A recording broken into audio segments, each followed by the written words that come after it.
Hello बच्चों, मैं उमेश पांडे। आप सभी लोग इस कोरोना काल जो घर पे बैठ के तैयारी कर रहे हैं, स्कूल्स के माध्यम से आप लोगों को इतनी ज़्यादा जानकारियाँ मिल रही हैं। कई स्कूल्स जहां बंद हो चुके हैं, वहीं पर अपना स्कूल काफ़ी ज़्यादा जानकारी आप सभी लोगों को ऑनलाइन क्लासेस के माध्यम से आज भी दे रहा है। तो महामना मालवीय विद्या मंदिर इंटर कॉलेज में फर्स्ट यूनिट टेस्ट जो आप लोगों ने दिया था, काफ़ी बच्चों ने काफ़ी अच्छा किया है और अच्छे मार्क्स भी सभी को मिले हैं। और कुछ बच्चे ऐसे थे जिन्होंने काफ़ी ज़्यादा मिस्टेक की, स्पेलिंग मिस्टेक्स थी।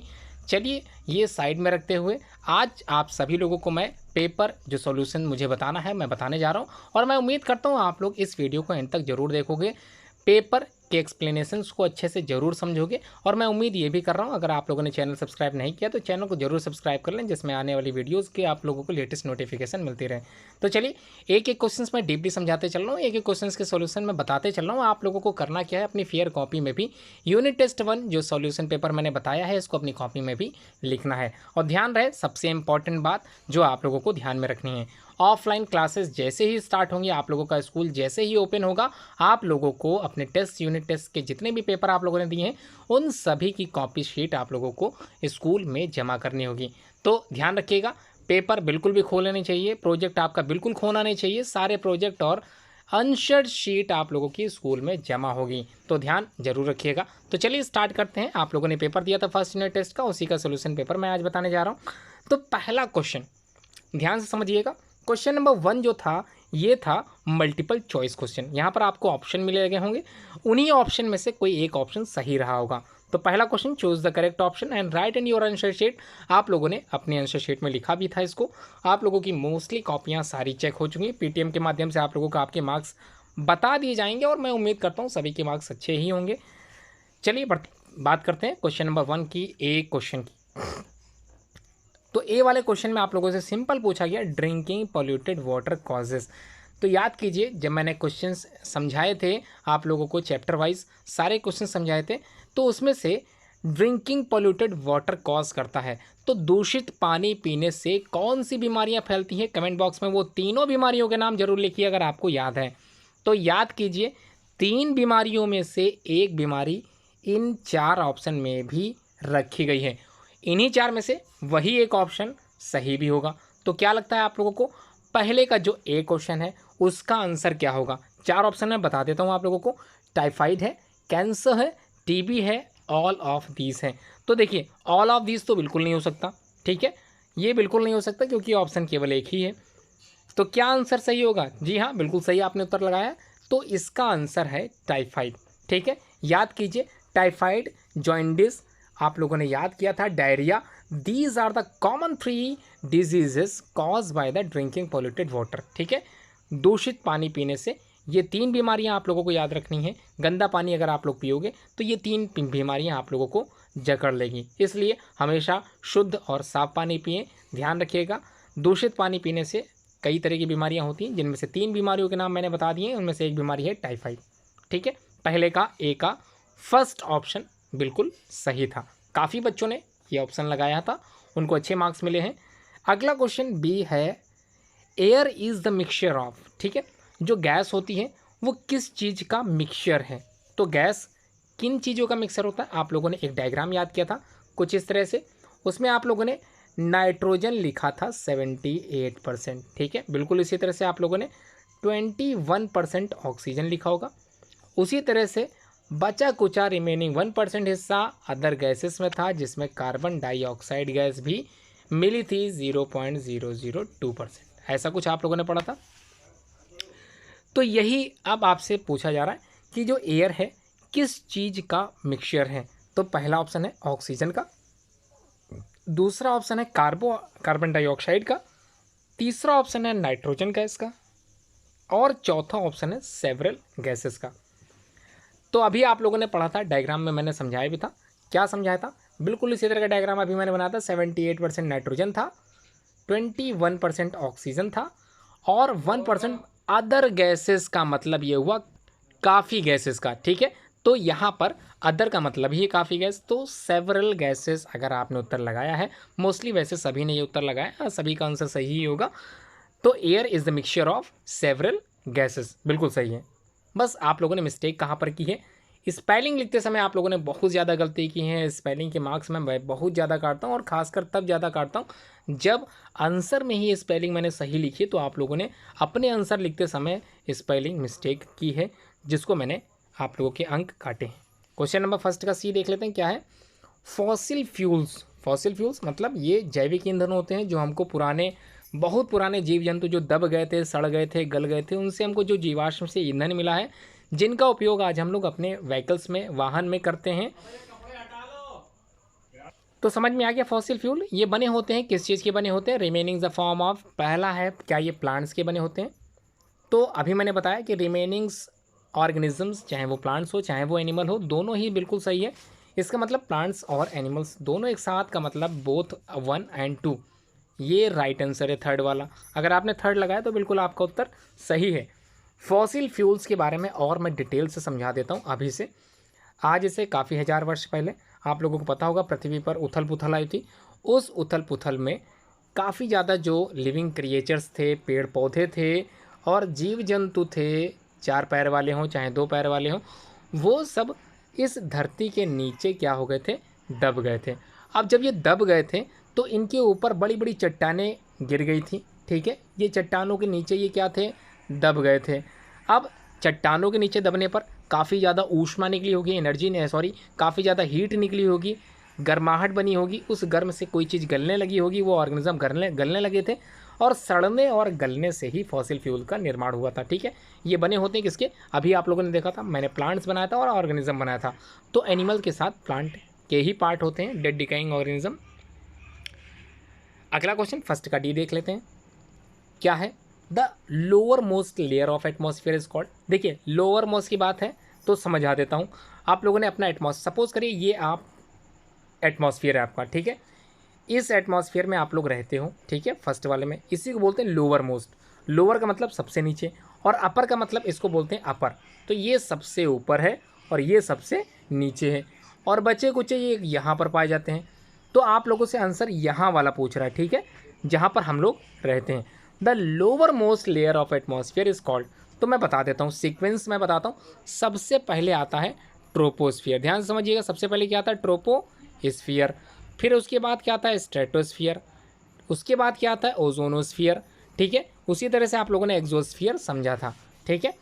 इसी तरह से आप लोगों को आंसर क्या लगाना था, ट्रोपोस्फियर। तो इसका आंसर डी का फर्स्ट ही है, आप लोगों ने आंसर दिया भी था। स्ट्रेटोस्फियर बिल्कुल नहीं हो सकता, आयनोस्फियर बिल्कुल नहीं हो सकता, एक्सोस्फियर बिल्कुल नहीं हो सकता, क्योंकि बात तो लोअर मोस्ट लेयर की कर रहा है। तो लोअर मोस्ट में ट्रोपोस्फियर बिल्कुल सही है। अगला क्वेश्चन ये है फर्स्ट का, देख लेते हैं। That short of music cause noise pollution. तो इनमें से कौन सी चीज़ नॉइस पोल्यूशन क्रिएट करती है। नॉइस का मतलब होता है ध्वनि, ध्वनि का मतलब होता है तेज आवाज़। तो इनमें से कौन सी आवाज़ या ध्वनि प्रदूषण फैलाती है, हमारे वायुमंडल को दूषित करती है। तो इनमें से क्या है, क्या लाइट मतलब बहुत ही हल्की म्यूज़िक। तो लाइट म्यूज़िक तो हम लोगों को सुनना भी चाहिए, इससे हम लोग को रिलैक्सेशन के साथ साथ काफ़ी अच्छा लगता है, ठीक है। घबराहट जिनको होती है वो, उनको घबराहट कम हो जाती है लाइट म्यूज़िक सुनने पर।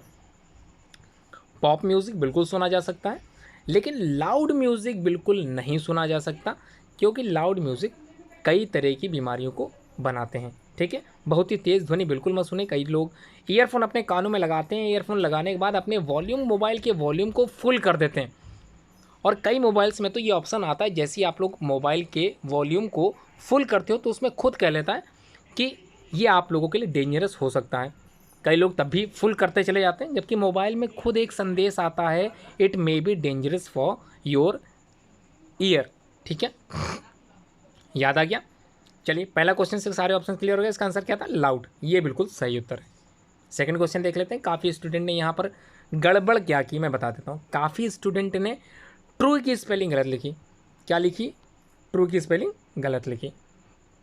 लिखना था TRUE और कुछ लोग लिखे TURE, जो कि गलत है, ठीक है। इस तरह की गलतियाँ बिल्कुल भी अनदेखी नहीं की जा सकती। इसमें काफ़ी मार्क्स बच्चों के कटे। अपनी स्पेलिंग जरूर आप लोग देख लें कि आप लोगों ने तो कहीं गलती नहीं की है। कई लोगों ने फॉल्स की गलती स्पेलिंग की है, जबकि क्वेश्चन में साफ तौर पे लिखा है अगर स्टेटमेंट ट्रू है। ट्रू का मतलब अगर स्टेटमेंट सही है, तो ट्रू के लिए आप लोगों को ट्रू लिखना था। कई स्टूडेंट तो ऐसे थे, ट्रू स्टेटमेंट के लिए कैपिटल T लिख दिया जो कि बहुत गलत है। Capital T what, what is capital T, capital T का मतलब हुआ क्या? क्या यहाँ पर मैंने कोई ऐसी कंडीशन लिखी है? बिल्कुल नहीं लिखी थी। मैंने सिंपल वे में लिखा था स्टेट राइट, क्या लिखना था? ट्रू लिखना था। किस चीज़ के लिए? ट्रू स्टेटमेंट के लिए। और फॉल्स लिखना था फॉल्स स्टेटमेंट के लिए। तो ये टी क्या होता है? T is nothing in this question, ठीक है। इस क्वेश्चन में जो भी टी आप लोगों ने लिखा था बिल्कुल मैंने नहीं अनदेखा कर दिया उसको, आप लोगों की मिस्टेक थी। लेकिन आपकी ये मिस्टेक ध्यान रखिएगा, पहली गलती समझ के मैंने छोड़ी है। टी बिल्कुल अगले पेपर में मत लिखिएगा, नहीं मैं मार्क्स बिल्कुल आप लोगों को नहीं देने वाला हूँ। अगला देखते हैं क्या है। सेकंड में ट्रू और फॉल्स समझ में आ गया। मैं समझा देता हूँ हर एक क्वेश्चन को deeply. Noise pollution causes hearing problems. Noise का मतलब आप लोगों ने समझ लिया, ध्वनि। ध्वनि का मतलब होता है आवाज़। आवाज़ जो प्रदूषित होती है, हमारा एटमॉस्फेयर प्रदूषित होता है काफ़ी तेज़ ध्वनि सुनने से। इससे क्या हमको हियरिंग प्रॉब्लम्स हो सकती हैं? क्या हमको सुनाई देना बंद हो सकता है अगर हम लोग रोज़ तेज़ ध्वनि की आवाज़ सुनें? तो क्या हम लोग बहरे हो सकते हैं? बिल्कुल सही है आपका उत्तर, ट्रू है। TRU ही लिखना था आप लोगों को ना, आप लोगों ने टी लिखा है, कोई बात नहीं, मैंने छोड़ दिया इसलिए क्योंकि फर्स्ट अटेम्प्ट में आप लोगों ने गलती की थी। नेक्स्ट टाइम ध्यान रखिएगा। पहला क्वेश्चन ट्रू है। सेकंड है anything that occupies space has weight. देखिए कोई भी चीज़ है, कोई भी चीज़ का मतलब आपके घरों में जो भी चीज़ आप लोगों को दिख रही है, चाहे वो छोटी हो चाहे वो बड़ी हो, कुछ भी हो, अगर वो स्पेस गेन करती, मतलब सब, अगर वो स्थान घेरती है, मतलब अपने लिए स्थान घेर लेती है और उसका कुछ ना कुछ वेट होता है, ठीक है। Anything that occupy space has wait. तो जो भी वस्तु स्पेस घेरती है उसका कुछ ना कुछ एक निश्चित या डेफिनेट वॉल्यूम रहेगा, उसका कुछ ना कुछ भार होगा, ठीक है। अगर आपके घर में आपके स्लीपर है आप लोगों की, अगर वो भी अगर रखी है तो उसमें भी क्या होगा? वेट होगा। तो उसमें क्या होगा? वेट। वेट मतलब भार। अपने घर में आप लोगों ने देखा होगा, अगर आपके घर में पेन भी रखा होगा, पेन ने अपने लिए स्पेस घेर लिया होगा, ठीक है, और उसका कुछ ना कुछ वेट रहा होगा। तो ये भी बिल्कुल सही है। तो क्या है ये? ट्रू है। तो बिल्कुल आप लोगों ने सही लगाया था, मोस्टली सभी बच्चों ने इसका आंसर सही लगाया था, बस लिखने में कई जगह दिक्कतें हुई थी। नेक्स्ट टाइम ध्यान रखिएगा, स्पेलिंग बिल्कुल मैं नंबर काटता हूँ। अगर आपको लगता है मैं स्पेलिंग में बिल्कुल नंबर नहीं काटता, मैं बताता हूँ सबसे स्ट्रिक्ट टीचर हूँ। एग्ज़ाम के टाइम और टेस्ट के टाइम मैं मार्क्स पूरे पूरे काट लेता हूँ इन्हीं गलतियों पर। इसलिए ध्यान रखिएगा लिखते समय इन छोटी छोटी समस्याओं को, इन छोटी छोटी जो भी दिक्कतें हैं, इनको इग्नोर करते हैं। इग्नोर का मतलब है आप लोग ध्यान में रखते चलेंगे। अगला है rocks are various sizes, shapes and colour. तो आप लोगों ने चट्टानों के बारे में काफ़ी कुछ सीखा था। Earth crust is the main part जहाँ पर ये सारी चीज़ें हम लोगों को मिलती है, रॉक्स। और आप लोगों के घरों में भी ग्रेनाइट की चट्टानें या ग्रेनाइट के जीने या फिर स्टेयर्स वगैरह बने होंगे, आप लोगों के घर के अंदर टाइल्स वगैरह लगे होंगे, तो आप लोगों ने रॉक्स के बारे में काफ़ी कुछ सीख भी लिया होगा। काफ़ी साइज़ इनका डिफ़र होता है, इनका शेप आकार डिफ़र होता है और ये काफ़ी कलर में पाए जाते हैं। तो आप लोगों ने देखा होगा ताजमहल सफ़ेद संगमरमर का बना है। उसी तरह आप लोगों के घर में ग्रीन ग्रेनाइट, ब्लैक ग्रेनाइट, ऐसे कई तरह के ग्रेनाइट आते हैं जिनका इस्तेमाल आप लोग अपने घरों में भी किए होंगे। तो अच्छी बात है आप लोगों ने समा। अगर ये आप लोगों ने ट्रू लगाया है इसका आंसर, तो बता देता हूँ आपका उत्तर बिल्कुल सही था। मैं आज टेस्ट पेपर एक्सप्लेन कर रहा हूँ और मैं उम्मीद करता हूँ आप लोग इस वीडियो को अच्छे से समझोगे। लाइक अगर लगती है वीडियो की, लाइकेबल है वीडियो, अच्छी लग रही, पसंद आ रही है, आप लोग ज़रूर शेयर और लाइक करें। ध्यान रखिएगा अच्छे से वीडियो देखेंगे तभी आपको वीडियो समझ में अच्छे से आ पाएगा। एंड तक वीडियो देखना है, बीच में कोई लीव करके नहीं जाएगा, मार्क्स मैं इसके भी काटता हूँ। ध्यान रखिएगा आप लोगों की रेगुलर एक्टिविटी ही आप लोगों को अच्छे मार्क्स दिला सकती है, इसलिए जो भी वीडियो लाइव प्रीमियर पे रहा करें उसको आप लोग एंड तक जरूर देखा करें। अगला क्वेश्चन बता देता हूँ, पेट्रोलियम इज़ अ यूजलेस। ध्यान रखिएगा क्या ये बात सही हो सकती है?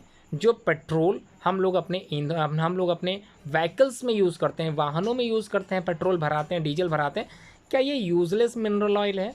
क्या हमारे लिए बेकार है ये? तो मैं बता देता हूँ, पेट्रोल, जहाँ पर पेट्रोल पाया जाता है उस देश को हम लोग अमीर देश के नाम से जानते हैं। मतलब उस देश को अमीर कहा जा सकता है जहाँ पर पेट्रोल मिलता है, ठीक है। Saudi Arab is also a country जो कि अपने आप में रिचनेस है, अमीर देश है। तो petroleum is a use less नहीं हो सकता, इसका मतलब ये है फॉल्स, ठीक है। क्या होगा? ये फॉल्स होगा। राइट आंसर, आप लोगों ने अच्छा किया था। लास्ट ट्रू फॉल्स का क्वेश्चन मैं बता देता हूँ। The layer that lies below the troposphere is called stratosphere. देखिए ये क्वेश्चन आप लोगों ने जब मैं पढ़ा रहा था उस समय भी आप लोगों ने काफ़ी कन्फ्यूज़न क्रिएट किया था। यहाँ पर मैं बताता हूँ द लेयर, समझिएगा लेयर मैं बना देता हूँ जिसमें आप लोगों को अच्छे समझ में आए। बिलो द ट्रोपोस्फियर मतलब ट्रोपोस्फियर को ऊपर कर दिया गया है, ठीक है, जबकि ट्रोपोस्फियर अपने आप में लोअर मोस्ट लेयर होता है। जबकि यहाँ पर क्या कहा गया, the layer that lies below the troposphere, उसको हम लोग स्ट्रेटोस्फियर कहते हैं। तो ये तो बिल्कुल गलत हो गया।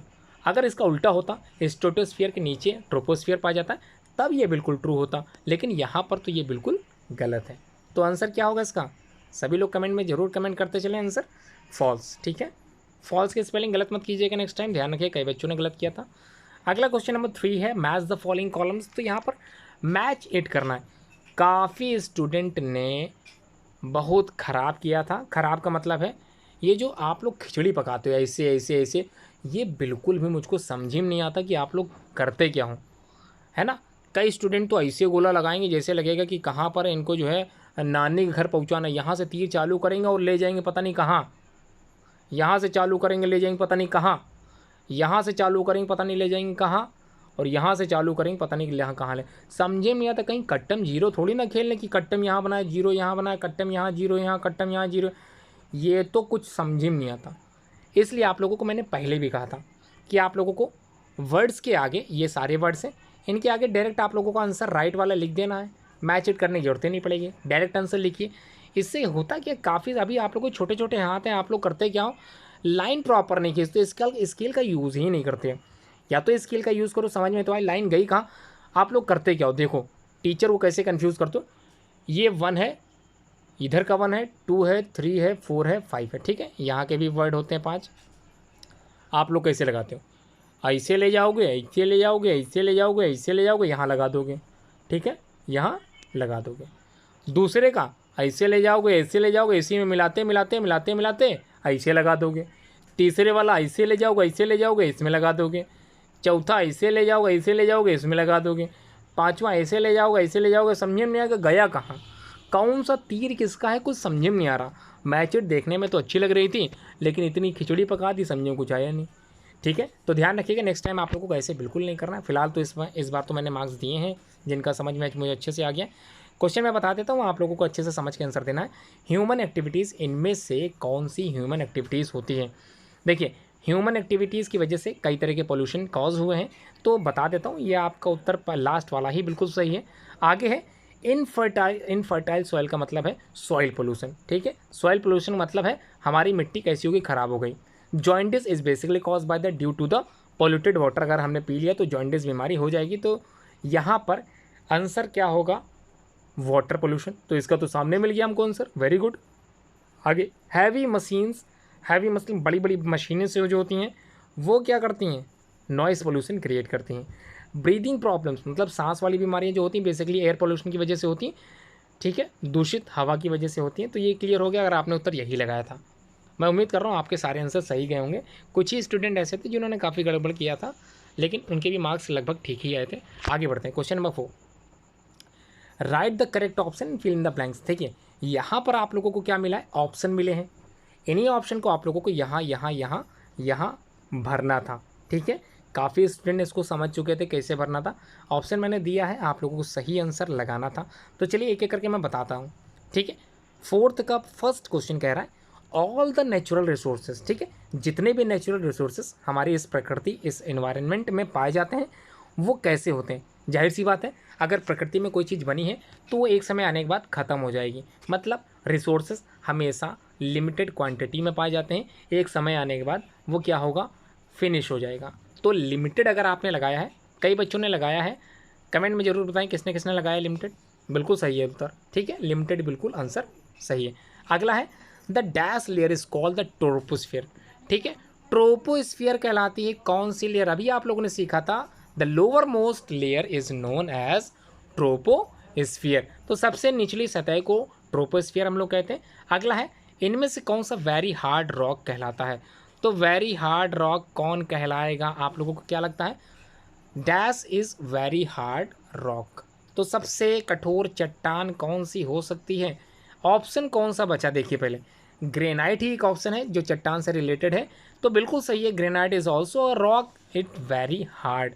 तो ये बहुत ही हार्ड रॉक होती है। अगर आपके घरों में ग्रेनाइट है लगी हुई तो आप लोग अच्छे से समझ सकते हो। ठीक है, आगे बढ़े। क्वेश्चन नंबर डी देख लेते हैं। फोर्थ का डी क्या है? The dash process consist of 2 step. ऐसी प्रोसेस, ऐसी प्रक्रिया जो 2 स्टेप में कंप्लीट की जाती है। आप लोगों ने अपने बुक में अच्छे से समझा था, चैप्टर मैंने बता ही दिया था। डिस्टिलेशन प्रोसेस था जिसमें 2 स्टेप कंप्लीट होते हैं। तो distillation process in which consist of 2 step. ठीक है, कहाँ पर डिस्टिलेशन है? ये रहा डिस्टिलेशन। कहाँ पर भरना है? यहाँ भरना है। अब जो बचेगा ऑप्शन वो इसी का ही होगा। आप लोगों ने सही लिखा है। कुछ ही स्टूडेंट जिन्होंने स्पेलिंग देख के भी गलत लिखी है, उनके मार्क्स मैंने बहुत काटे हैं। ठीक है, स्पेलिंग देख के गलत करोगे तो मार्क्स मैं बहुत काटूंगा, क्योंकि मैं बता देता हूँ मैं ऐसा वैसा टीचर नहीं हूँ। मार्क्स उस समय सबसे ज़्यादा काटता हूँ जब मैंने आंसर दिया है, स्पेलिंग मैंने खुद सही लिखी है, तो आप लोगों को गलत लिखने की आवश्यकता बिल्कुल नहीं थी। देख के आप लोगों ने गलत लिखा है, इसका मतलब है आप लोगों ने ध्यान नहीं दिया। तो ध्यान जरूर दीजिए, जो भी पढ़ाया जाए उसको अच्छे से समझते चलिए। सामने लिखा हुआ उत्तर आप लोगों ने गलत लिखा है, स्पेलिंग बिल्कुल मिस्टेक नहीं होनी चाहिए थी। चलिए क्या हो आखिरी उत्तर देख लेते हैं। Noise pollution can cause hearing and, और कौन सी प्रॉब्लम क्रिएट करता है? ध्वनि प्रदूषण। तो हियरिंग मतलब सुनने वाली समस्याएं तो आती हैं, और कौन सी प्रॉब्लम्स आती हैं तो वो भी बता देता हूँ। कई तरह की मेंटल प्रॉब्लम्स आ जाती हैं। अगर आप लोग तेज़ आवाज़ की ध्वनियाँ रोज़ सुनोगे, रोज़ लाउड म्यूज़िक सुनोगे, तो आप लोगों को मेंटल प्रॉब्लम्स हो सकती हैं। मानसिक रूप से आप लोग कमज़ोर हो सकते हो, आपका दिमाग काम करना बंद कर सकता है। ठीक है, noise pollution can cause hearing and mental problems. ठीक है, और ध्यान रखिएगा रात में डीजे वगैरह 10 बजे के बाद बैन है। इसका रीज़न सिंपल मैं बता देता हूँ। रात के समय जो बाकी ध्वनियाँ होती हैं वो कम हो जाती हैं, मतलब पूरा एरिया जो है वो सन्नाटे में हो जाता है। और जब शांत वातावरण में जब लाउड म्यूजिक बजाई जाती है तो कई तरह के जो हार्ट वाले मरीज़ या पेशेंट होते हैं उनके हृदय पर घात होता है और वो मर भी सकते हैं। ठीक है, इसलिए बैन कर दिया गया है। आगे बढ़ते हैं। क्वेश्चन नंबर 5 में आप लोगों को क्या करना है? Right the following question your answer sheets. आप लोगों को आंसर शीट में क्वेश्चन लिखने के लिए, आंसर लिखने के लिए कहा गया था। और जो क्वेश्चंस थे मोस्ट इंपॉर्टेंट, वो मैंने तैयारी पहले से ही करा रखी थी। आप लोगों को काफ़ी अच्छे आंसर्स आप लोगों ने दिए थे। कुछ स्टूडेंट थे ऐसे जिन्होंने क्वेश्चंस के आंसर्स छोड़ दिए थे, उनको बिल्कुल भी मार्क्स नहीं मिले हैं। क्वेश्चन क्या थे? बहुत ही सिंपल वे में मैंने समझाए थे। क्वेश्चन इतने ईजी थे कि आप लोग आसानी से कर सकते थे, लेकिन आप लोगों ने ध्यान बिल्कुल नहीं दिया। कुछ स्टूडेंट बहुत अच्छे मार्क्स पाए हैं, 99% तक बच्चे स्टूडेंट नंबर अच्छे पाए हैं, और वो आने वाले एग्ज़ाम में भी अच्छे पा सकते हैं अगर ऐसी तैयारी करते चलेंगे। तो आप लोगों को तैयारी उमेश सर के साथ कैसे लग रही है? अच्छी लग रही है कि नहीं लग रही? कमेंट बॉक्स में ज़रूर कमेंट करके बताएं। चलिए क्वेश्चन मैं समझाता हूँ। आप लोगों ने आंसर लिखा, ये अच्छी बात है, आप लोगों को याद आ जाएगा जो जो आप लोगों ने आंसर लिखा था। पहला क्वेश्चन क्या है? सिंपली वे में समझा देता हूँ। What are the natural resources. तो अभी आप लोगों ने समझा था कि प्रकृति द्वारा जो कुछ भी आप लोगों को मिला है, जिसका आप लोग डायरेक्ट और इनडायरेक्ट यूज़ करते हो, वो सब कुछ नेचुरल रिसोर्स है। यहाँ तक कि हवा भी क्या है? Natural resource. पानी भी क्या है? Natural resource. जो सॉइल है वो भी क्या है? Natural resource. ठीक, समझ में आ गया? Give any 3 example. काफ़ी एग्जाम्पल बता दिए। आप लोगों ने आंसर लिखा था, बहुत ही अच्छा आंसर आप लोगों ने लिखा था। कॉपी में चेक कर रहा था ऑनलाइन, काफ़ी स्टूडेंट बहुत ही अच्छा लिख रहे थे। ठीक है, कुछ स्टूडेंट मिस्टेक कर रहे थे लेकिन लिख बहुत अच्छा रहे थे। अगला क्वेश्चन है, name the layers of the atmosphere. तो अभी आप लोगों ने एटमॉस्फेयर की काफ़ी सारी लेयर्स पढ़ रखी थी, जिसमें सबसे लोअर लेयर कौन सी थी? जी हाँ, ट्रोपोस्फियर। उसके ऊपर स्ट्रेटोस्फियर, और ऊपर जाएंगे ओजोनोस्फियर थी, एक्सोस्फियर थी, आइनोस्फियर थी। तो काफ़ी सारी लेयर्स आप लोगों ने पढ़ रखी थी और अपने आंसर शीट में लिखी भी थी। तो कॉपी चेक की मैंने, काफ़ी सारे बच्चे लिखे थे अच्छा। बस स्पेलिंग मिस्टेक आप लोग बार बार ध्यान रखिएगा। ये बार बार गलती बिल्कुल नहीं करनी है आप लोगों को। स्पेलिंग बिल्कुल मिस्टेक नहीं करना, क्योंकि काफ़ी समय तो आप लोगों को दिया जाता है। 1.5 आवर्स का आपका पेपर था, 1.5 घंटे का पेपर था, जो कि बिल्कुल आप लोगों ने सही समय पे दिया था। कुछ ही स्टूडेंट ऐसे थे जिन्होंने लेट पेपर सबमिट किया था, लेकिन ठीक है, काफ़ी अच्छा किया आप सभी लोगों ने। अगला question, how is coal form. तो जो कोयला है, कोयला तो सभी ने देखा होगा, ब्लैक कलर का होता है, आप लोगों ने इस्तेमाल भी किया, अपने घरों में जलाया भी होगा। आप लोग जानते हैं, जैसे चाय की दुकान पे आप लोग जाते हैं, ढाबे पे आप लोगों ने देखा होगा, इसका इस्तेमाल ज़्यादातर किया जाता है। तो कोल कैसे बनता है, वो कोयला कैसे बनता है, तो अभी मैंने कहानी बताई थी, काफ़ी वर्ष पहले धरती पर उथल पुथल आई थी, जिसमें पेड़ पौधे भी ज़मीन के नीचे दब गए थे और हीट और प्रेशर की वजह से वो दबे हुए ही अवशेष कोयला में कन्वर्ट हो गए थे, मतलब कोल का फॉर्मेशन इसी प्रकार हुआ था। तो आप सभी लोगों ने आंसर सही लिखा था। मैं बता देता हूँ आंसर्स किसके के मार्क्स कम नहीं हुए थे, आंसर्स आप लोगों ने बिल्कुल सही लिखा था। बस गलती आप लोगों की सिर्फ इतनी हुई है, आप लोगों ने स्पेलिंग मिस्टेक की है, तो अपनी अपनी स्पेलिंग जरूर मिस्टेक देख लें।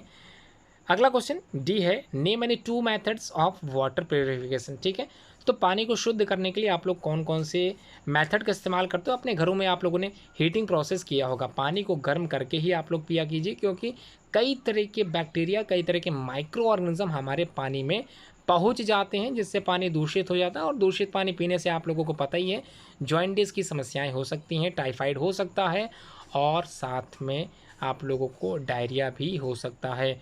तो दूषित पानी पीने से जो 3 बीमारियां मैंने बताई हैं, उसको आप लोग ज़रूर ध्यान में रखें। तो पानी को शुद्ध करना है तो 3 प्रोसेस मैंने बताए हैं। कौन कौन से प्रोसेस आप लोगों ने पढ़े थे, एक तो मैंने बोल ही दिया है, आप लोग वार्म करोगे, पानी को गर्म करके ठंडा करके ही पियोगे, ऐसे मत पी लेना। कई स्टूडेंट समझ रहे होंगे कि पानी को उबाल लिया और तुरंत पी गए, तो ध्यान रखिएगा, पानी को उबालने के बाद आप लोगों को ठंडा करना है ढक के। ठीक है, ढक कर दें, कवर कर लें उस बर्तन को जिसमें पानी गर्म किया, उसको ढक लें, और जब पानी ठंडा हो जाए तब उसको आराम से पी सकते हैं। ठीक है, आगे क्वेश्चन देख लेते हैं, लास्ट वाला भी क्वेश्चन देख लेते हैं। What are the main causes of pollution. तो कौन कौन सी मेन कॉजेस ऑफ पॉल्यूशन है, ये आप लोगों से पूछा गया लास्ट वाले क्वेश्चन में। तो कई तरह के कॉजेस पॉल्यूशन में आते हैं, तो आप लोगों को पता होगा किस प्रकार से नॉइज़ पॉल्यूशन फैलता है, किस प्रकार से वाटर पॉल्यूशन फैलता है, किस प्रकार से एयर पॉल्यूशन फैलता है। और नॉइज़ पॉल्यूशन तो आप लोगों ने काफ़ी तैयारी की थी, कहाँ कहाँ से नॉइज़ पॉल्यूशन फैला था। तो लाउड नॉइज़ से हमारा जो एटमॉस्फेयर है, जिसमें एटमॉस्फेयर में इस तरह से पॉल्यूशन फैलता है। तो लगभग सभी के आंसर सही थे, आप लोगों ने आंसर सही लिखे। मिस्टेक आप लोगों की ज़्यादातर स्पेलिंग में हुई है, और उस स्पेलिंग मिस्टेक की वजह से काफ़ी बच्चे फेल तक होते होते रह गए। तो ऐसा अगली बार बिल्कुल मत कीजिएगा। मार्क्स आप लोगों के अच्छे खासे कटे हैं, लेकिन कई स्टूडेंट ऐसे थे जिन्होंने बिल्कुल भी मिस्टेक नहीं की। मैंने मिस्टेक बहुत ढूंढने का प्रयास किया, यहाँ तक कि बिना चश्मा के मैं देख लेता हूँ, लेकिन फिर भी मुझको चश्मा ढूंढ के देखना पड़ा कि कहीं मुझको मिस्टेक मिल ही जाए। ठीक है, तो ऐसी गलती नहीं मिलती है। तो आप लोगों के लिए अच्छी बात है कि आप लोग मिस्टेक नहीं कर रहे हो। टीचर आप लिखिए मिस्टेक नहीं ढूंढ पा रहा है, तो वेरी गुड और well done and best of luck for the next exam. आप लोगों की तैयारी अच्छी से चलती रहे, इसी उम्मीद के साथ आज ये वीडियो को मैं फिनिश करता हूँ। और मैं उम्मीद करता हूँ आने वाली सारी वीडियोज़ को आप इसी तरह से पसंद करोगे और एंड तक ज़रूर देखोगे। Thanks for watching this video.